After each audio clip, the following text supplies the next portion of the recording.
Hello नमस्कार दोस्तों। तो आपका जीके की क्लास में बहुत बहुत स्वागत है। तो आज की क्लास एक अच्छे से मोटिवेशन के साथ स्टार्ट करते हैं। तो ध्यान से सुनना। सुबह पढ़ो या रात को, हमेशा दिल में रखो इस बात को दोस्तों कि सफल बनना है एक दिन अपने आप को। तो बिल्कुल एक दिन अपने आप को सफल बनना है और सफल बनाना भी है। तो आज की इस सभ्यता की क्लास में क्वेश्चन देखते हैं। आपको एमसीक्यू क्वेश्चन मिलेंगे जो एग्ज़ाम के लिए तो बेस्ट होने वाले हैं और आपको ये परीक्षा में तो हूबहू छपने वाले हैं। तो चलते हैं ज़्यादा टाइम वेस्ट ना करते हुए सभ्यताओं से संबंधित एमसीक्यू क्वेश्चन की ओर। Question number 1।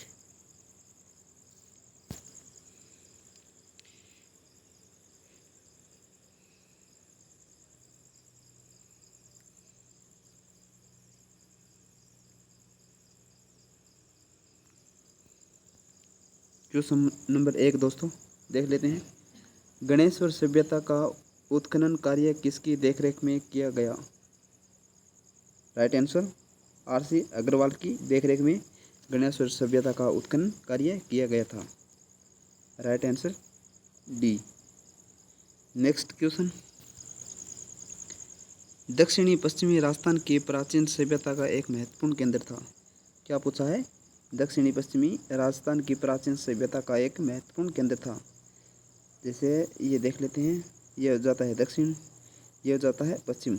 और दक्षिण पश्चिमी राजस्थान की प्राचीन सभ्यता का एक महत्वपूर्ण केंद्र था, वो था आहड़। इसका right answer B, Ahar. Next question. Gilund सभ्यता के अवशेष किस युग के हैं? तो इसने पूछा है गिलुंड सभ्यता के अवशेष किस युग के हैं? तो वो है तांबा प्रस्तर युग या तांबा युग। इसलिए राइट आंसर हो जाता है ए, तांबा युग। Next question.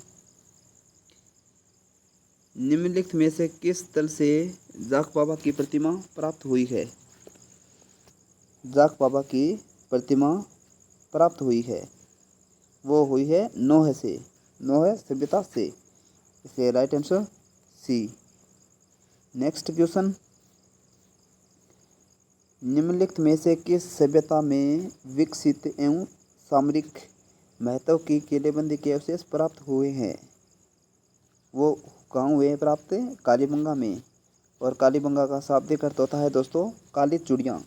और कहाँ है कालीबंगा सभ्यता? तो है घग्गर नदी के किनारे हनुमानगढ़ में। ध्यान रखना दोस्तों। इसका राइट आंसर हो जाता है B, Kalibanga. Next question. Ahar सभ्यता की सर्वप्रथम खुदाई किसने की थी? आहड़ सभ्यता की सर्वप्रथम खुदाई किसने की थी?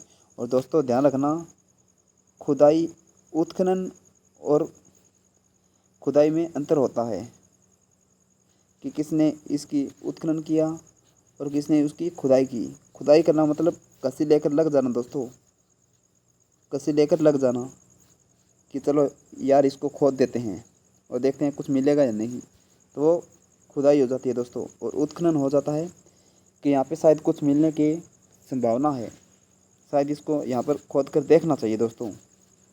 ये हो जाता है उत्खनन। और इस प्रश्न में पूछा हुआ है कि आहड़ सभ्यता की सर्वप्रथम खुदाई किसने की थी? खुदाई किसने की थी दोस्तों? खुदाई तो वो की थी अक्षयकृति व्यास ने। राइट आंसर बी, अक्षयकृति व्यास। राइट आंसर बी कर देते हैं। Next question. कालीबंगा से हड़प्पा पूर्व की सभ्यता के मिलते जुलते अवशेष पाकिस्तान में किस स्थान पर मिले हैं? क्या पूछा है कि कालीबंगा से हड़प्पा पूर्व की सभ्यता के मिलते जुलते अवशेष पाकिस्तान में किस स्थान से मिले हैं दोस्तों? कोट दीजी से। Right answer c, Kot Diji. Next question. दो मुँहे का चूल्हा व बहुत प्रकार के बर्तनों के साथ सिलबट्टा व पेन निम्नलिखित में से किस स्थान से खुदाई में मिले हैं? क्या पूछा है? दो मुँहे का चूल्हा व बहुत प्रकार के बर्तनों के साथ सिलबट्टा व पेन निम्नलिखित में से किस स्थान पर खुदाई से मिले हैं? तो वो मिले हैं आहड़ से। इसका right answer A Ahar. Next question, Ahar सभ्यता स्थित है, आहड़ सभ्यता है वो कहाँ है? तो वो है दोस्तों, ध्यान रखना, बनास नदी पर। राइट आंसर बी, बनास नदी पर। नेक्स्ट क्वेश्चन, जूते हुए खेत के साक्ष्य किस सभ्यता से मिले हैं? क्या पूछा है? जूते हुए खेत। जैसे ये खेत हो जाता है अपना और इसको जोत देते हैं दोस्तों ट्रैक्टर की सहायता से, और पहले तो पशुओं से ही जोत देते थे जैसे बैल से, और अब पीछे ऊँटों से भी जोतने लगे थे, और फिर उसके बाद नए नए तकनीकें आते गए तो ट्रैक्टर से भी स्टार्ट कर दिया, आगे और भी मशीनें आती रहेगी। तो इसने पूछा है जुते हुए खेत के साक्ष्य किस सभ्यता से प्राप्त हुए हैं? तो इसका राइट आंसर हो जाता है कालीबंगा से। और कालीबंगा में दोहरी जुताई से साक्ष्य मिले हैं।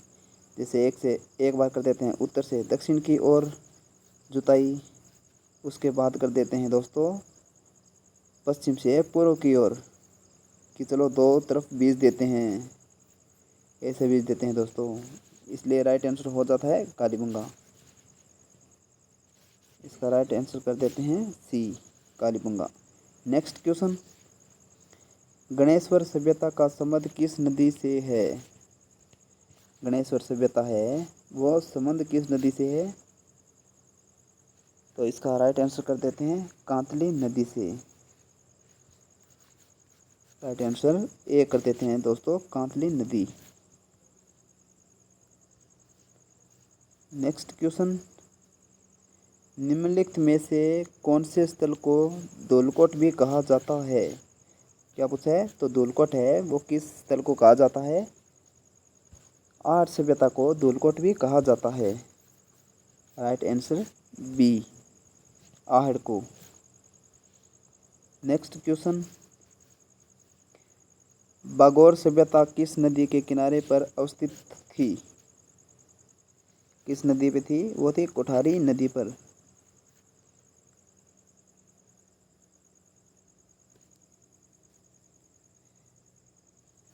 और इसका राइट आंसर कर देते हैं ए, कोठारी नदी। और कोठारी नदी कहाँ पर है दोस्तों? तो कमेंट में ज़रूर बताना। और इसका वैसे सही उत्तर मैं अगली क्लास में बता दूंगा। नेक्स्ट क्वेश्चन, बेराट प्राचीन भारत में किस जनपद की राजधानी थी?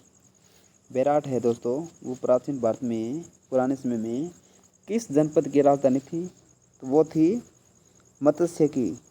और मत्स्य की राजधानी विराटनगर थी, जो जयपुर के क्षेत्र आता था पहले, जयपुर।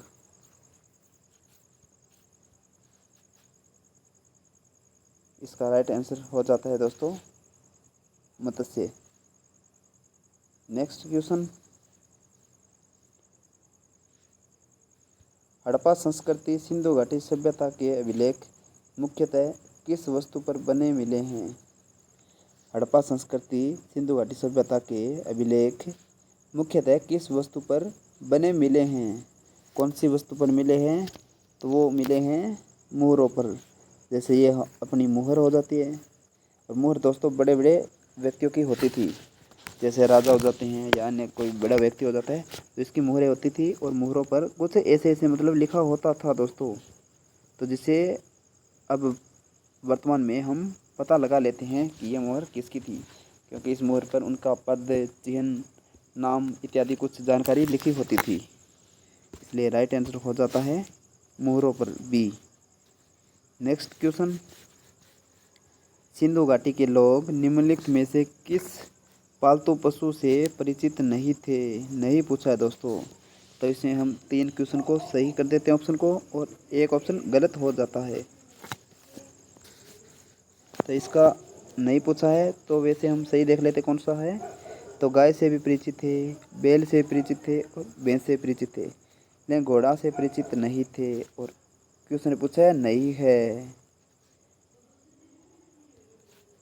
नहीं है, इसलिए इसका राइट आंसर हो जाता है घोड़ा, डी।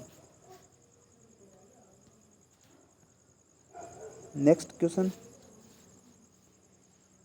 निम्नलिखित में से हड़प्पा संस्कृति का नवीनतम उत्खनन स्थल कौन सा है?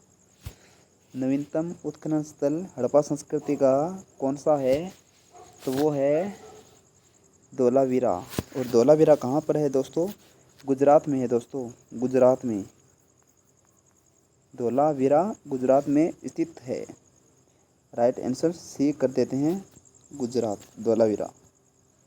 नेक्स्ट क्वेश्चन, आहड़ सभ्यता के लोग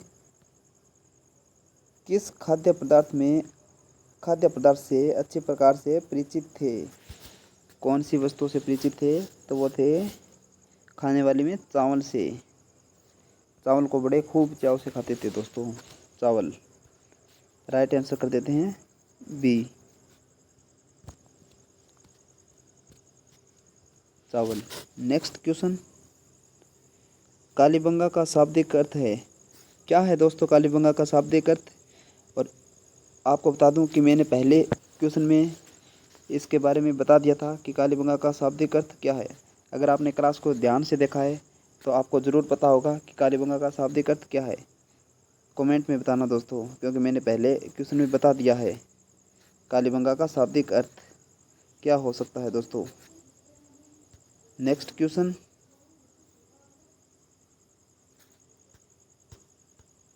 प्राचीन गणेश्वर सभ्यता के अवशेष प्राप्त हुए हैं। गणेश्वर सभ्यता के अवशेष कहाँ से प्राप्त हुए हैं? वो हुए हैं नीम का थाना से। नीम का थाना पहले सीकर में हुआ करता था दोस्तों, लेकिन राजस्थान में अलग से जिले बनने के कारण नीम का थाना अलग हो चुका है। इसका राइट आंसर ए कर देते हैं। नेक्स्ट क्वेश्चन, राजस्थान के किस जिले में युद्ध संग्रहालय की स्थापना अगस्त 2015 में की गई थी? क्या पूछा है? युद्ध संग्रहालय की स्थापना अगस्त 2015 में की गई थी। कहाँ की गई थी? तो वो की गई थी जैसलमेर में।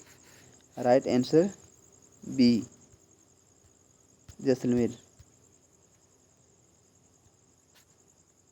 नेक्स्ट क्वेश्चन, श्री सरस्वती प्रकाश पुस्तकालय जो अल्भ्य व दुर्लभ साहित्य का अप्रतिम खजाना है, कहाँ स्थित है? वो है फतेहपुर सीकर में। Right answer D. Next question,